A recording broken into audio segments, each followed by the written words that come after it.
பேசுற குட்டி good good குட்டி செஞ்சிருக்க உங்க அப்பனுக்கு முதல்ல அதை சொல்லு. உனக்கு குட்டி வா பாரு. அந்த பா அங்க போக போடா. நீ மட்டும் டேய் அந்த தோலை நான் போட்டு சொல்லு.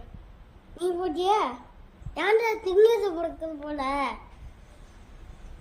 இது திங்கிறது பொறுக்காது. இது திங்கிறது பொறுக்கா?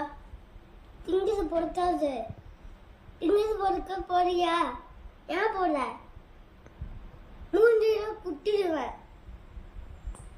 கையில நிறுத்துது. கை நீத்துறா. இது என்னது? தோலை போட்டது. இது என்னது கேட்டேன். ஆசைப்படி இப்பதான் அள்ளி வந்ததுக்கு போட்டோல. ஏன் திருப்பி அந்த மரம் இங்க இங்க இங்க உட்காந்துட்டு என்னல நீ என்ன வந்து எங்க அப்பாவை திட்டுற? மம்மி